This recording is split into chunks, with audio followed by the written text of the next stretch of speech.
타임즈 시간입니다. 네, 3대 지수는 결국에 하락으로 거래를 마쳤는데요. 사실 장중 분위기는 반등의 탄력을 좀 이어가는 것이 아닐까 이렇게 기대하셨던 분들이 많으셨을 것 같아요. 오후장 들어오게 되면서 한풀 꺾이는 모습이었습니다.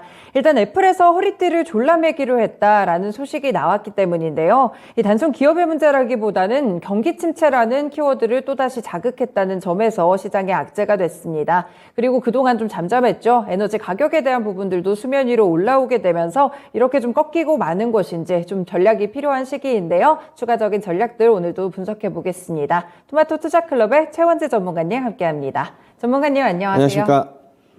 네, 뉴욕 증시 좀 아쉬운 행보를 보였는데 이번 시장에서 특징과 이슈들 짚어주세요. 네, 장 초반에는 상승으로 갔지만은 장 중반에 애플의 고용 축소에 대한 얘기가 나오면서 하락으로 마감을 했는데요.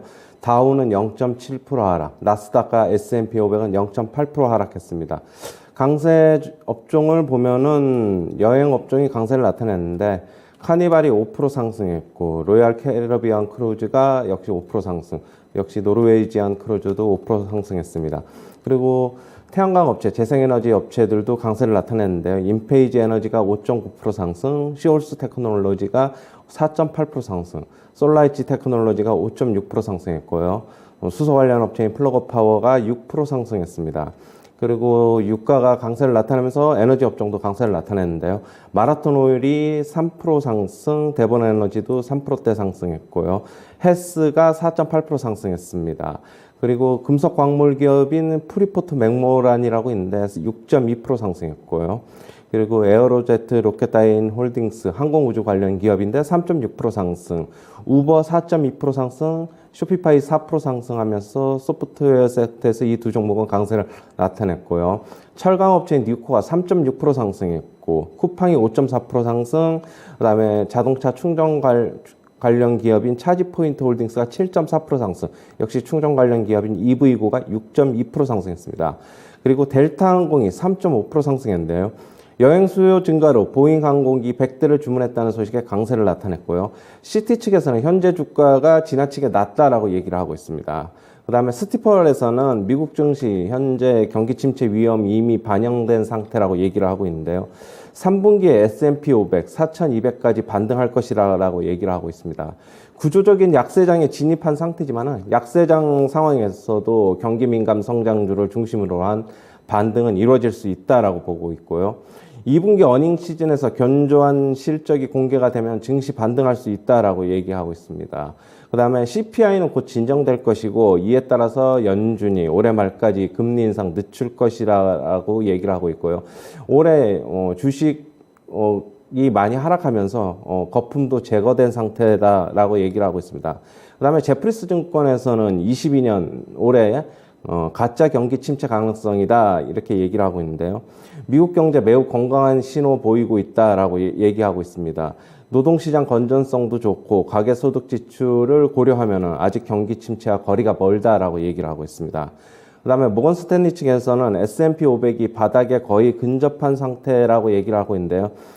바닥이 언제일지는 정확히 알 수 없지만 갑자기 시장이 바닥을 칠 것으로 예상한다라고 얘기를 하고 있습니다. V자 반등 예상하고 있고요. 다만 아직은 실적 악화가 이어질 전망이어서 성급히 시장에 뛰어들어서는 안 된다라고 얘기를 하고 있습니다.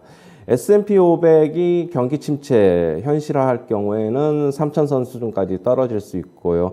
경기 침체 피하는 연착륙이 가능하다면 3,400선이 바닥일 것이라고 보고 있고, 하지만 연착륙 시나리오는 지금 현재 강달러로 인해서 기업들의 실적이 악화되고 있어서 조금 비관적으로 보고 있습니다.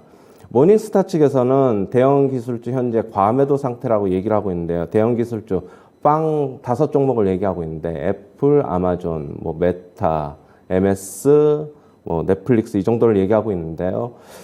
지금 현재 메타하고 알파벳이 특히 저평가되어 있다라고 얘기를 하고 있습니다. 메타는 지금 퍼 기준으로 12.5배 정도 수준에서 거래되고 있고요. 알파벳은 18배 수준입니다. 네, 그렇군요. 오늘도 이렇게 중요한 이슈들이 많아가지고 몇 가지 체크를 해봤습니다. 일단 시장의 상승을 좀 지키기가 참 어려워요. 애플 악재 이야기부터 좀 해보면 고용이나 지출을 줄일 것이다 이런 이야기가 나왔었거든요. 네. 결국에는 뭐 경기 침체에 좀 대응하기 위해서인가요? 그렇죠. 미리 좀 대비하는 것으로 좀 보고 있어요. 네. 그렇다고 보면은 미국에서 지금 애플이 뭐 정규직 인원이 거의 뭐 제일 많은 것으로 알고 있는데, MS와 더불어서 뭐 지금 그렇다고 본다면은 일단 기업들은 대비를 하고 있는 것으로 보고 있고요.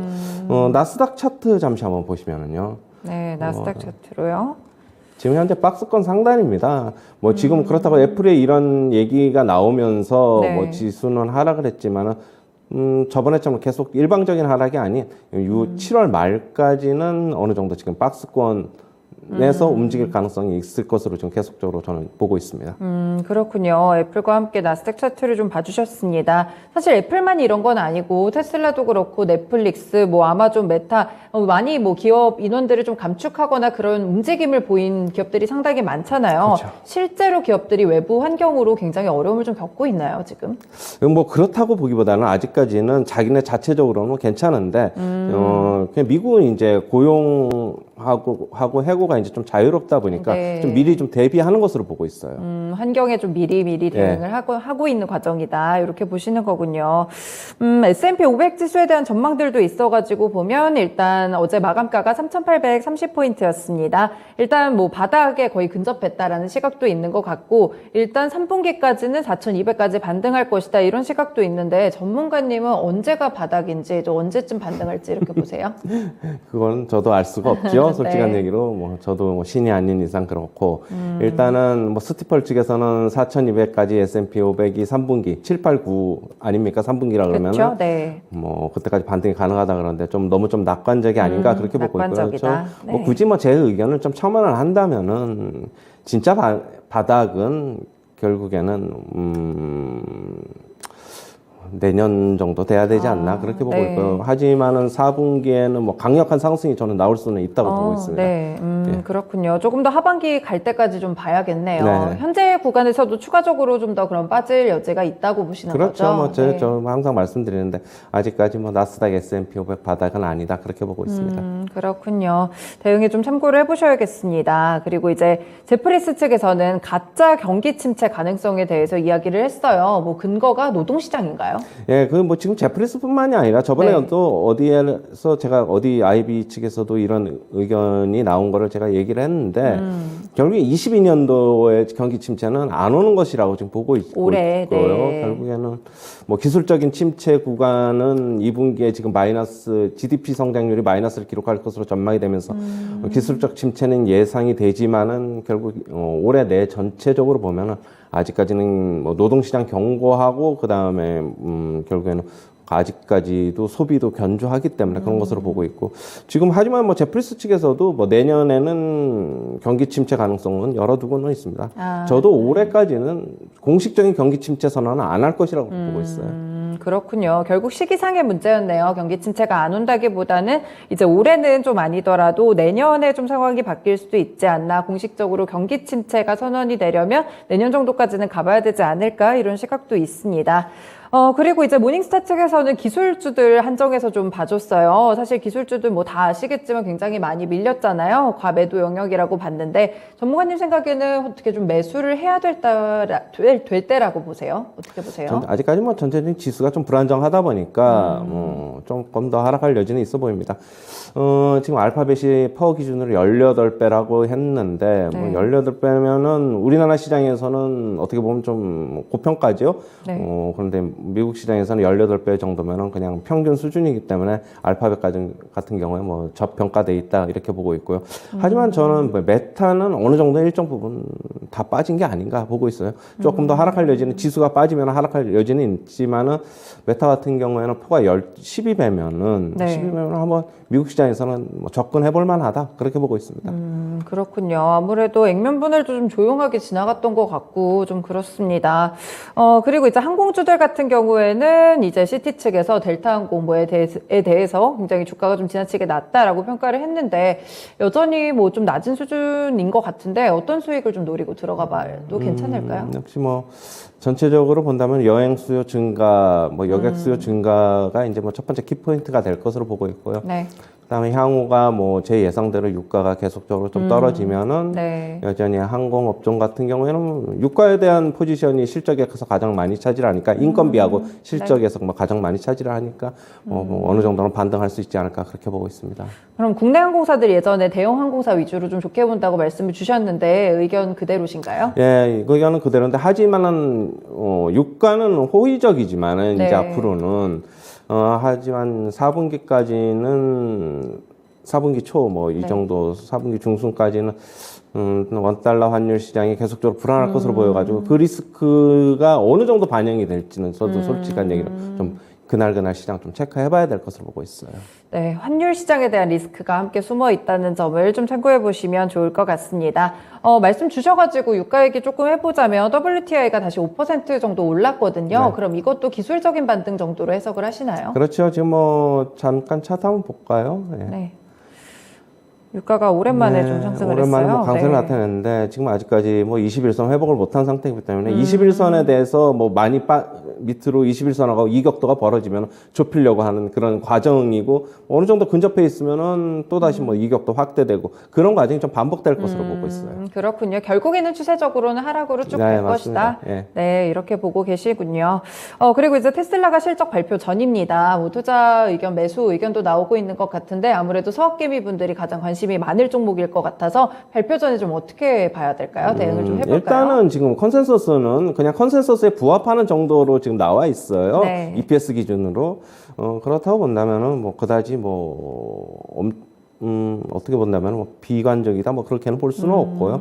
뭐 그날 시장 환경에 따라서 조금 영향받지 않을까 그렇게 보고 있습니다. 네. 지금 현재 $700 초반에서 주가 형성하고 있는데 네. 조금 실적 발표하면서 모멘텀을 받을 가능성은 있다 이렇게 보고 있어요. 그렇군요. 그리고 이제 보면은 국내 시장 같은 경우에 어제 그래도 움직임이 상당히 좋았어요. 네. 양시장 거의 2% 가깝게 올랐었는데 어떻게 추세 유지가 좀 가능할까요? 당분간은 미국 시장, 원달러 환율 시장은 조금 어떻게 보면 원달러 환율 시장 아직까지 불안하지만은 네. 영향은 조금 제한될 것으로 보고 있고요. 하지만 네. 영향은 어느 정도 받을 것입니다. 그리고 어제도 이제 말씀드렸는데 네. 7월 말까지는 박스권에서 조금 그렇게 움직일 것이다. 뭐 개인적으로만 2,300에서 2,400 정도 수준까지에서 7월 말까지는 움직이지 않을까 그렇게 보고 있어요. 네, 그러시군요. 원달러 환율 시장 계속 좀 살펴보시면서 좀 대응을 해보시면 될 것 같아요. 그리고 한 가지 좀 더 체크를 해보자면 코로나19 신규 확진자가 예상보다 좀 심상치 않은 것 같아가지고요. 어제 오후 9시까지만 지금 7만 명을 넘겼다라고 하는데 아마 확정 데이터 발표가 되면 조금 더 늘었을 것 같거든요. 네. 어떻게 시장에 좀 영향이 있을까요? 뭐 시장 전체적으로 영향을 준다기보다는 역시 그런 관련 기업들의 주가가 뭐 등락을 거듭할 것으로 보고 있어요. 지금 뭐 진단키트나 백신 기업들 위주로 지금 뭐 강한 상승세가 나타났고, 네. 하지만 SK 바이오사이언스 같은 경우에는 백신 접종이 예상보다는 못 미칠 것이라는 뭐 전망도 있어가지고 지금 주가 네. 좀 하락하고 있는데요. 역시 뭐 그날그날 뉴스에 좀 등락을 거듭할 것으로 보고 있고 뭐 단기적인 대응은 가능해는 해 보입니다. 일단은 진단 키트주 중에서는 차트상으로는 뭐 제일 좋은 거는 뭐 제가 여러 개를 봤는데 좀 휴마시스가 제일 좋아 보입니다. 휴마시스요? 그러니까 뭐 단기적인 네. 대응 관점에서 접근해야 된다 그렇게 보고 있고요. 확진자는 지금 뭐 예상대로라면 계속적으로 좀 더 늘어날 것으로 보고 있고 하지만 주가는 이제 뭐 어느 정도 선 반영돼 있는 과정으로 좀 보고 있어가지고 뭐 어느 시점이 고점인지는 좀 그날그날 좀 봐야 될 것으로 보고 있어요. 네, 그렇군요. 시장 전반의 영향보다는 제약바이오 섹터들 개별적으로 영향을 줄 것이다 라고 해석을 해주셨고 이제 진단키트나 치료제 관련 종목들에 대한 평가들도 좀 주셨어요. 그리고 이제 반도체 쪽에서는 삼성전자가 어제도 좀 강하게 상승을 보여주더라고요. 네. 6만 원 선 이제 확실하게 지지가 나오고 있는데 네. 이렇게 되면은 좀 어떻게 지금이라도 좀 매수를 해볼까요? 삼성전자나 SK 하이닉스에 대한 의견은 어떻게 주세요? 일단은 단기적인 모멘텀 구간이라고 보고 있고요. 네. 지금 가지고 계신 분들은 아직까지 좀 홀딩 하셔야 되고요. 아직 매도는 아니니까. 네. 제가 뭐 저번에도 지난주에도 지난주가 뭐 하여튼 뭐 지난주 총괄 얘기했는데 삼성전자 54,000원에서 55,000원 정도가 일단 단기적인 바닥일 가능성이 있다라고 말씀을 드렸고 일단 단기적인 고점을 한 62,000~63,000원으로 보고 있어요. 지금 일단 단기적인 고점 부근에는 와 있는 것으로 보고 있어요. 일단 제 예상대로라면은 하지만은 아직 매도 사인은 안 나왔기 때문에 조금 더 들고 가보자. SK하이닉스도 결국에는 뭐 삼성전자 움직임과 같이 움직일 것이다. 하지만은 탄력은 조금 더 강하지 않을까 그렇게는 보고 있습니다. 네, 단기적인 모멘텀 구간에 접어들었다라는 평가를 주셨습니다. 네, 오늘 말씀 여기까지 드릴게요. 고맙습니다. 네, 감사합니다. 네, 뉴욕 증시 막판의 분위기가 좀 좋지 못했습니다. 일단 경기 침체에 대한 우려가 조금만 틈이 벌어지면 고개를 드는 모습으로 나오고 있는데요. 외부적인 환경에 그만큼 좀 취약하다라는 평가도 있습니다. 변화가 좀 빠르게 나타나는 시장 속의 대응 전략들 몇 가지 알려드렸는데요. 참고해 보시면서 오늘 시작해 보시면 될 것 같아요. 지금까지 모닝타임즈 시간이었습니다.